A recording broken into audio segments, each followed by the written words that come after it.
freue mich auf Feedback. Also Punkt Nummer 1, die Ausgangslage. Ja? Die große Frage ist natürlich, was verbindet einem Menschen mit einem Land oder mit einem Ort, mit einer Stadt? Und das ist natürlich auch sehr individuell, aber es gibt auch allgemeine Gründe. Und zwar allgemeine Gründe sind natürlich Familie, Freunde, allgemein menschlicher Kontakt, die Identifikation mit der Kultur, die Integration, dazu gehört natürlich auch Sprache. Aber ja, das muss auch nicht unbedingt sein. Es gibt viele Leute, die fühlen sich irgendwie zu Hause, aber können noch nicht mal die Sprache. Dazu gehöre ich ja auch. Ich habe in China gelebt, aber kannte die Sprache auch nicht, in Thailand auch nicht. Dann lebt man so in einer Bubble. Ja. Und dann die Ausgangslage ist natürlich auch, oder die Überlegung, ja, habe ich einen Job, möchte ich mich da weiterentwickeln, bietet mir denn Deutschland überhaupt die Möglichkeit, mich weiterzubilden? Und das sind einfach so Fragen. Und zwar ist das sehr individuell. Was für eine Ausgangslage habe ich denn überhaupt? Und je nachdem entwickeln sich dann auch die Motive, warum ich überhaupt auswandern möchte. Genau. Es hat natürlich auch mit den eigenen Finanzen zu tun. Kann ich mir das überhaupt leisten? Oder sehne ich mich danach auch mehr zu verdienen, um mir mehr leisten zu können? Und natürlich geht es auch um eine Art Gemütlichkeit. Ja? Wir sind natürlich alle Menschen, die meisten versuchen einfach so gemütlich wie es geht zu leben, das Gehirn nicht anzustrengen. Sonst wird es ja auch irgendwie nicht funktionieren, wenn wir 100% an unserem Tag alle Entscheidungen, alle kleinen Entscheidungen von neu auf bedenken müssen. Deswegen funktioniert einfach unser Gehirn zu 90% automatisch. Ja? Und das ist halt die Frage, ob man damit okay ist oder ob man das auch durchbrechen möchte. Also die Ausgangslage ist sehr wichtig. Ja? Da muss man sich mal die Gedanken machen darüber. Also ich zeige noch mal ganz kurz, wo ich hier bin. Wie gesagt, hier der Römer. Ist immer ein bisschen Action. Genau, hier seht ihr auch das alte Rathaus. Und zwar hier auf dem Römerberg. Und jetzt läuft gerade die Fußball-WM. Ich hoffe, dass Deutschland gewinnt natürlich und dass Deutschland dann wieder hier auf diesem Balkon steht und feiert. Ja, so sieht hier der Platz aus. Das war früher der wichtigste Marktplatz in Frankfurt am Main. Genau, wir haben hier nochmal eine sehr, sehr interessante Kirche. Und wenn man da entlang geht, ist auch der Eiserne Steg und ein paar Museen. So, dann machen wir einfach mal weiter.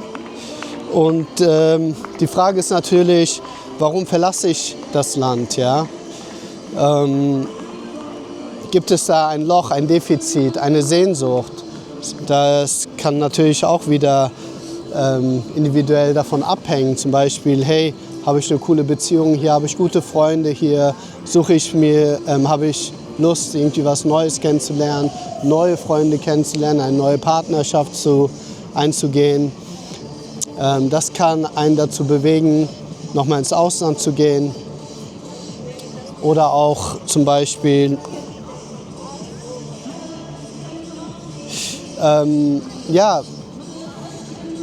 was für einen Job habe ich? Möchte ich das mein ganzes Leben lang weiterführen oder habe ich eventuell auch Chancen im Ausland einen besseren Job zu bekommen? Das kann natürlich auch eine Riesenmotivation oder Motiv sein. Also das muss sich halt jeder selber fragen. Warum möchte ich überhaupt ins Ausland gehen? Und oft sieht man die Sache dann einfach auch zu positiv. Nur weil man genervt ist, heißt es nicht, dass man woanders irgendwie glücklicher ist. Das ist natürlich auch von den Motiven abhängig, vom eigenen Leben, das man gerade hat. dann kann es natürlich darum gehen, sich weiterzuentwickeln persönlich. Ja? Das heißt, neue Kulturen kennenzulernen, das heißt, neue Sichtweisen kennenzulernen. Das war mir persönlich immer sehr, sehr wichtig. Ich war es eigentlich satt, immer hier die Sichtweisen, die sehr eingeschränkt sind und oft in eine Richtung laufen in Deutschland, nach Schema F gearbeitet wird und alles, was so ein bisschen out of the box ist, gleich irgendwie als Träumer dargestellt zu werden.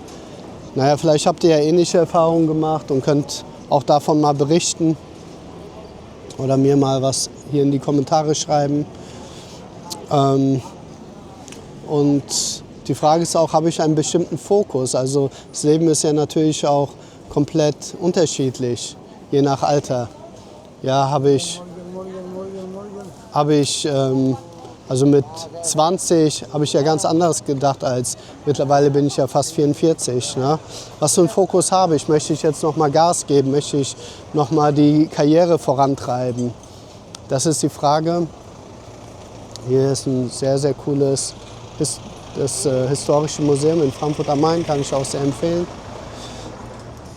Und je nachdem, wie alt man ist, hat man auch verschiedene Motive. Zum Beispiel gibt es ja sehr, sehr viele Menschen,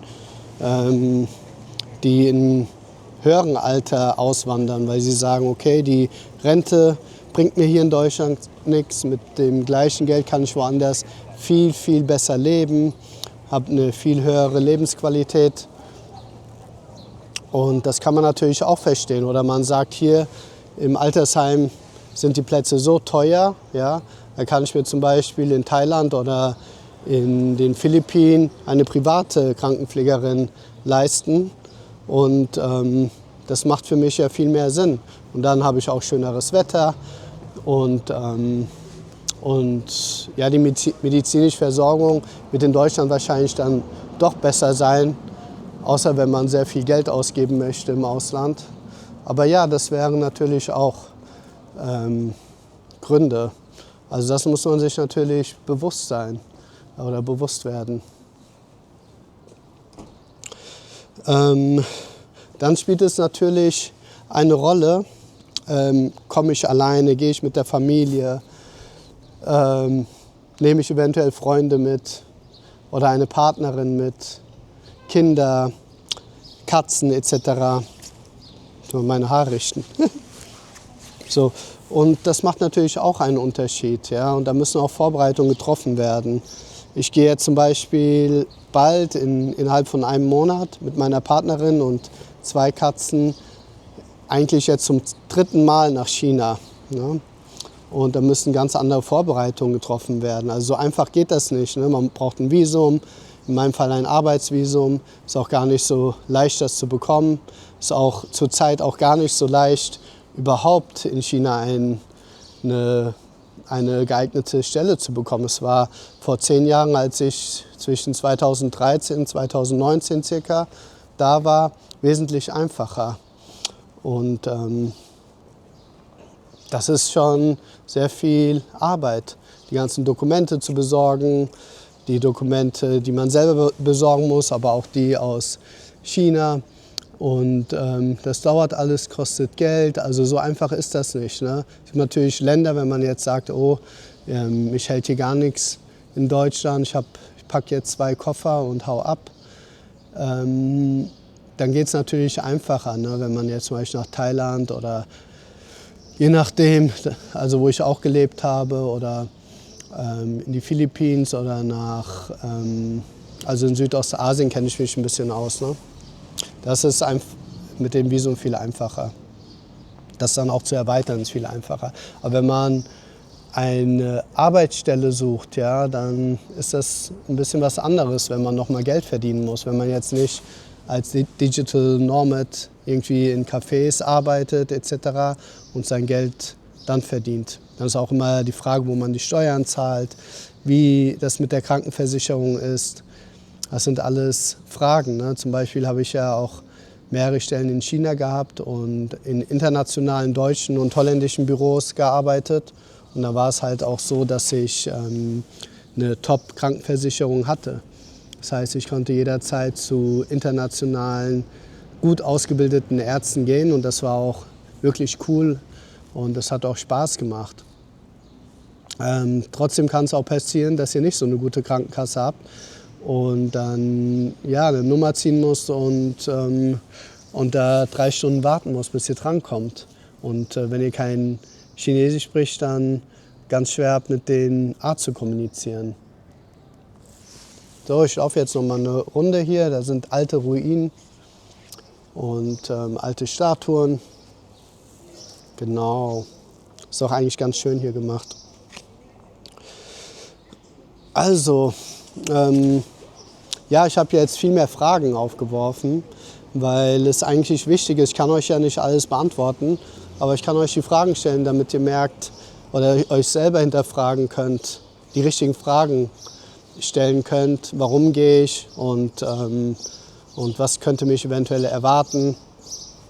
Da kommen wir eigentlich zu dem letzten Punkt, ob es überhaupt geht, das alte Leben hinter sich zu lassen, ob es möglich ist, wie ein neues weißes Blatt Papier anzufangen und das Leben wieder neu zu malen. Und ich sage euch jetzt schon, es ist eigentlich nicht möglich, sehr, sehr schwer. Also wenn man jetzt von einem Schatten reden könnte, Schatten ist immer negativ, aber allgemein ist es natürlich so, dass man sein Inneres mitnimmt, egal wo man hingeht. Ja? Also es stimmt aber auch, dass bestimmte Kulturen oder bestimmte Orte einen glücklicher machen und das Beste aus einem rausholen. Das stimmt auf jeden Fall. Ja? Also ich würde jetzt nicht unterschreiben, dass, wie viele sagen, ja, ist scheißegal, wo man lebt. Man muss innerlich glücklich sein und dann ist man glücklich. Ja, aber da würde ich jetzt nicht unbedingt unterschreiben, weil es gibt auf jeden Fall Kulturen, die das Beste aus einem rausholen. Aber ich muss trotzdem sagen, dass man sich selber den eigenen Schatten oder die Persönlichkeit mitnimmt. Ja? Also es ist meistens so, dass wenn man erstmal woanders landet, dass der Fokus erstmal nach außen geht, ja? Dass einfach so viele Eindrücke da sind, die einen irgendwie interessieren.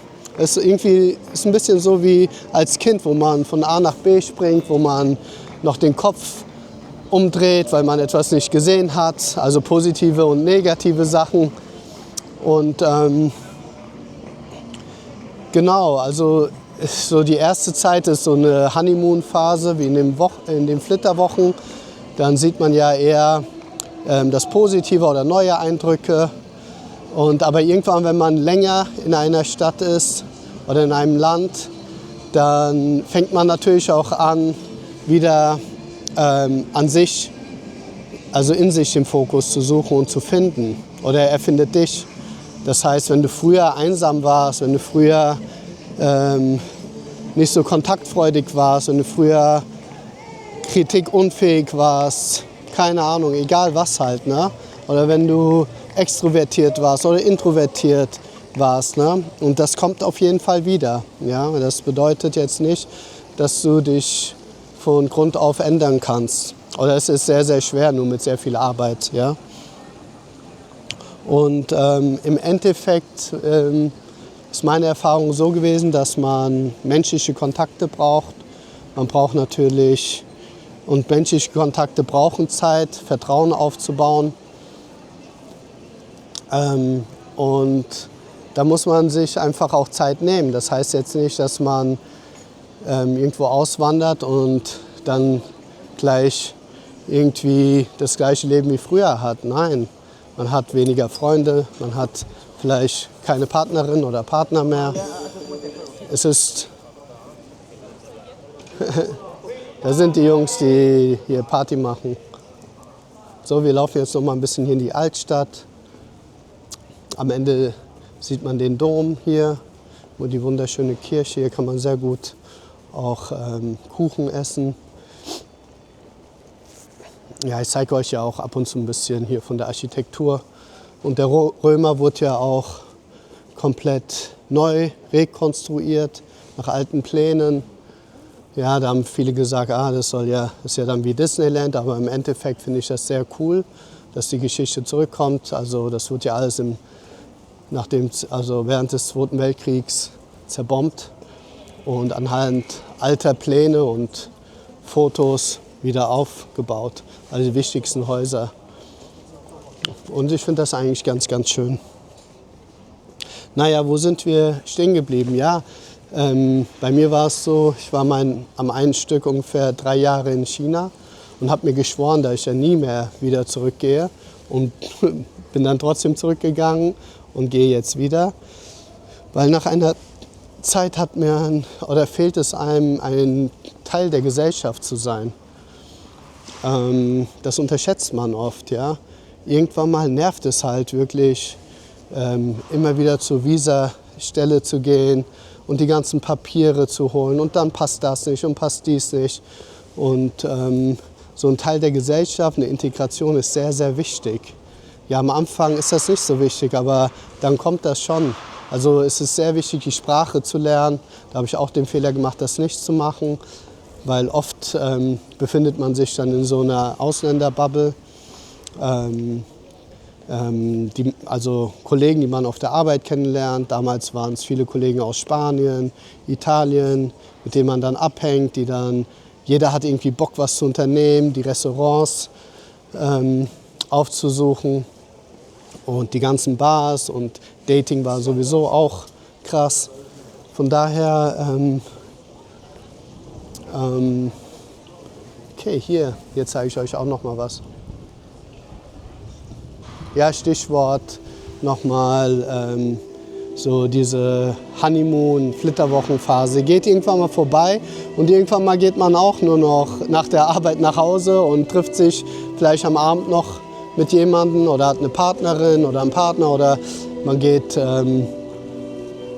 nur mal eine Runde spazieren. Also nach einer Zeit wird sich das Leben nicht so sehr verändert haben, wie wenn du zum Beispiel jetzt aus Deutschland auswanderst, wie dein Leben in Deutschland war.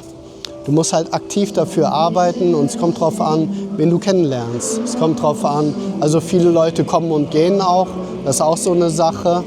Und in deiner Heimatstadt, also ich habe jetzt meine besten Freunde, kenne ich seit 20 oder 30 Jahren. Und das ist natürlich ein ganz anderes Level von menschlicher Beziehung. Ja, und darauf kann man sich vorbereiten. Man muss natürlich sehr offen sein, Leute kennenzulernen und auch in Beziehungen zu investieren. Ja? Und es kann natürlich sein, dass man denkt, mit so einem Typen oder mit so einer Frau hätte ich nie in meiner Heimatstadt zu tun. Aber man muss auch Kompromisse eingehen. Aber ich habe natürlich auch die Erfahrung gemacht, dass man auch sehr gute Freunde kennenlernt. Also ich habe mit manchen immer noch Kontakt, obwohl ich mittlerweile wieder seit 4 Jahren in Frankfurt lebe, habe ich trotzdem immer noch Kontakt. Und das ist natürlich ziemlich cool und die sehe ich natürlich auch, wenn ich jetzt wieder nach China zurückgehe. Das sind richtig gute Freunde. Ja. Also in menschlichen Beziehungen muss man auf jeden Fall investieren und man muss auch authentisch bleiben. Ja. Es nützt nichts, wenn du eigentlich ein introvertierter Mensch bist und ins Ausland gehst, neue Leute kennenlernst und einen auf extrovertiert machst. Ja, lass das und das machen und eigentlich nicht deine eigenen Bedürfnisse nachgehst. Das bringt natürlich auf lange Zeit auch überhaupt nichts. So, ich will euch mal hier, das ist einer der wichtigsten Gebäude hier auf dem Römer, ist die Goldene Waage. Die hat damals, soweit ich weiß, ich glaube einer englischen oder einer niederländischen Kaufmannsfamilie gehört. Und die wurde fast originalgetreu nachgebaut. Da gibt es jetzt sehr, sehr guten Kuchen und Kaffee. Natürlich sind auch sehr viele Touristen unterwegs. Kann ich auf jeden Fall empfinden. Ja, jetzt laufe ich hier nochmal. Das sieht man hier auch, dass die Häuser nicht wirklich die alten Fachwerkhäuser sind, sondern dass irgendwie die Fassade und die Hauptform irgendwie nachempfunden wurde. Hier sehen wir auch nochmal den Dom. Vielleicht können wir auch mal ganz kurz reingehen. Ja. Also ich würde gerne so meine Stories mit Architektur, mit Städte, Videos verknüpfen, mit Spaziergängen.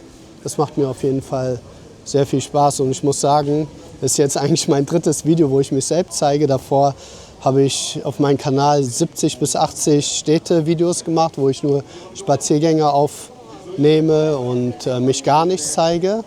Und ich bin total überrascht eigentlich.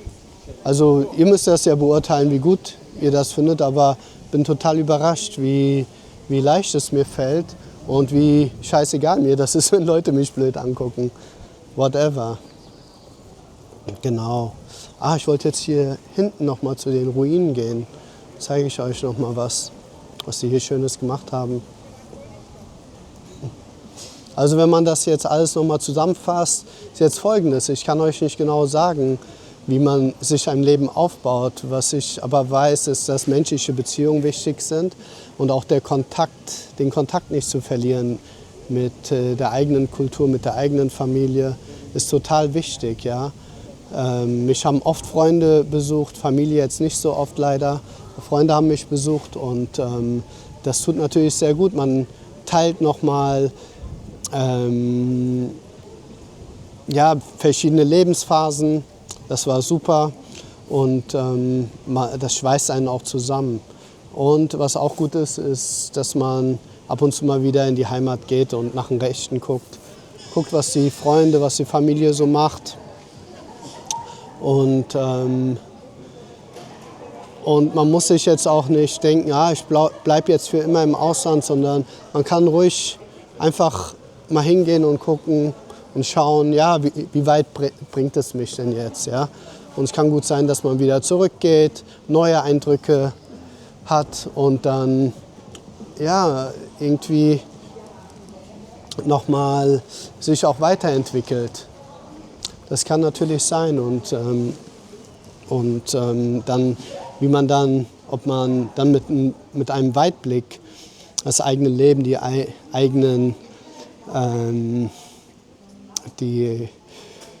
Motivationen, die eigene Einstellung nochmal so ein bisschen hinterfragen kann. Mir hat das sehr viel gebracht, weil ich sozusagen hinterfragen konnte, woher ich komme, wie Leute denken, wer ich bin. Und ich bin einfach viel offener geworden, muss ich ehrlich sagen. Und was man sehr oft in Deutschland sieht, hier wollte ich eigentlich mit euch runtergehen, aber die haben gerade nicht geöffnet. Was man halt sehr oft in Deutschland sieht, ist, dass man sehr oft eine ganz klare Meinung hat, wie man Sachen macht und wie man zu bestimmten Themen stehen soll. Und das ist halt kulturell bedingt. Das bedeutet aber nicht, dass man das nicht ändern kann. Also das, was von der Kultur irgendwie auf uns Einfluss gehabt hat, ist viel leichter zu ändern oder sich ein eigenes Bild von zu machen, als jetzt wirklich menschliche Beziehungen, die essentiell sind. Ja. Also von daher jetzt schon 25 Minuten. Ich laufe jetzt hier noch ein bisschen rum. Wenn ihr Bock habt, könnt ihr noch mal die Atmosphäre genießen von der Altstadt. Leider ist das Wetter heute nicht so gut, aber die ganze Zeit schon. Wir haben jetzt Mitte Juni, 26 und an einem Tag scheint die Sonne, am nächsten Tag regnet es. Ist jetzt schon seit mindestens einem Monat bis 6 Wochen so. Katastrophe. Ja. So. Frankfurt ist eigentlich ganz schön. Ich muss euch ehrlich gestehen, als ich so lange im Ausland war, wollte ich ein bisschen von meinem Leben hier wegrennen. Ich wollte mich weiterentwickeln. Ich wollte mir was beweisen, anderen Leuten was beweisen. Ist mir auch gelungen zum Teil. Aber ich habe jetzt irgendwie meinen Frieden gemacht. Frieden mit, wo ich herkomme, was ich noch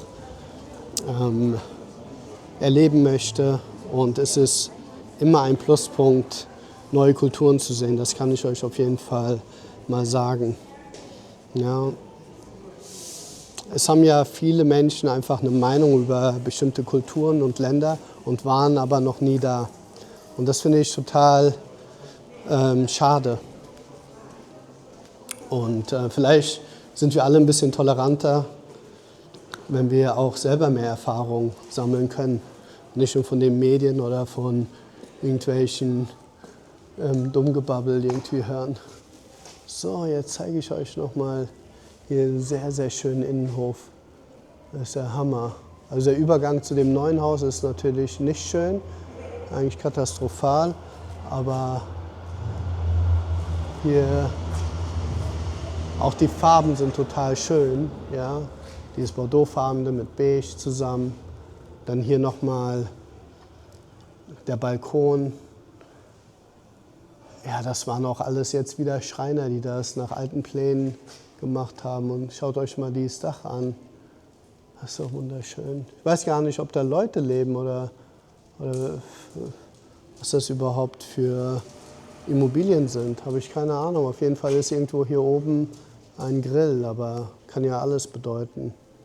Hier unten ist auf jeden Fall ein Klamottenladen, sehe ich gerade. So, dann gehen wir mal ein bisschen weiter.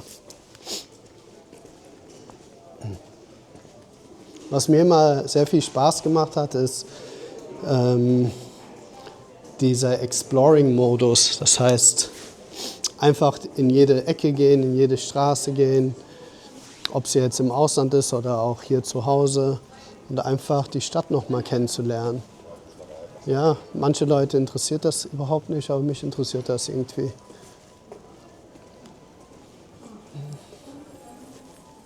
Ja. Was auch natürlich passieren kann, das ist mir auch passiert, ist, dass wenn ihr im Ausland seid, dass es Freunden oder Familie nicht gut geht, gesundheitlich angeschlagen sind. Und das ist natürlich echt schlimm, ne? Wenn man, also ich bin dann schon nach Deutschland gekommen, damals wegen meiner Mutter. Die hatte Herzprobleme und dann gleich einen Flug gebucht. Ja, aber manchmal geht das auch nicht so einfach. Von daher, man ist nicht einfach nur um die Ecke. Es ist jetzt nicht so, dass man mit einem Auto unterwegs ist und eine Europareise macht und innerhalb von ein paar Stunden wieder in Deutschland ist. Nein, so ist das nicht. Das muss man buchen, das kostet alles Geld. Und das ist halt nicht so einfach. So, jetzt kommen wir hier nochmal zum Römer, da mache ich eine kleine Runde. Ja, ich will ja die Videos so ungefähr bei 30 Minuten halten. Keine Ahnung, ob ihr überhaupt so lang guckt, aber um ehrlich zu sein, wird es natürlich freuen. Aber ich habe auch früher im Ausland, als ich da nicht so viele Freunde auch hatte, ja, oder ich hatte schon sehr viele Freunde, muss ich schon sagen, aber als ich eher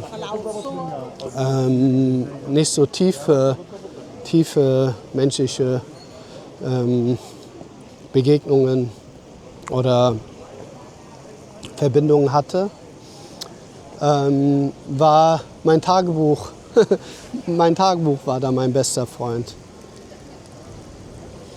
Das heißt, ich habe sehr viel geschrieben, ich war sehr oft alleine in Restaurants, Cafés und habe da mein Leben aufgeschrieben. Und manchmal, wenn ich zurückblicke oder mich in einer bestimmten Gefühlslage oder vor einer Entscheidung stehe, lese ich mir das nochmal durch. Und dann weiß ich, wie ich mich in verschiedenen Lebenslagen gefühlt habe.